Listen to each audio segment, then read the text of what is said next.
विश्व 24 न्यूज हर पल आपके साथ। नेमका तपास सगळ्या पुढे यांच्या प्रकरणात झालेला आहे, किती आरोपींना आपण अटक केली? मान्य आयजी सर इन्स्पेक्शन नंतर साहेबांनी सांगितले होते की जेवढं पाहिजे आणि फरारी आरोपी आहे आणि काही गुन्ह्यामध्ये आरोपी निष्पन्न झाले होते त्यांचा मोहीम घेऊन सगळ्यांचं एक डेटाबेस आम्ही तयार केले, त्यांचं लोकेशन्स घेतले। तर एक हफ्त्याचं मोहीम आम्ही राबवले आणि कंटिन्यू आता 1 महिन्यासाठी आम्ही मोहीम पूर्ण राबवणार आहे। याच्यामध्ये एक हफ्त्यामध्ये आम्हाला 55 गुन्हे उघडकीस आणलेले आहेत।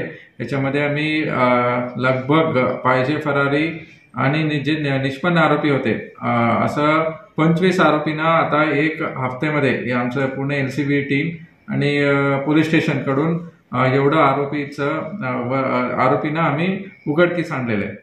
सर, परंड्यामध्ये जो गुन्हा दाखल झाला एक खास करून मर्डरचा एक आरोपी होता, 2020 लोहाराचा गुन्हा होता 53/2020।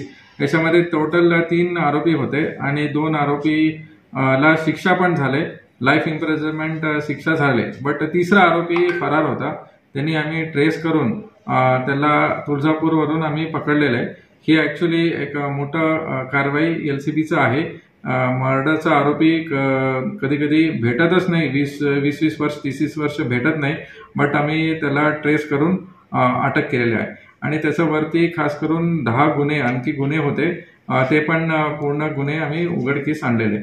साधारण एकूण किती आरोपी आहेत? राज्यातील महत्त्वाच्या आणि आपल्या भागातील ताज्या बातम्या पाहण्यासाठी आजच आमच्या विश्व 24 न्यूज चॅनलला यूट्यूबवर सबस्क्राईब करा आणि बेल आयकॉन प्रेस करा।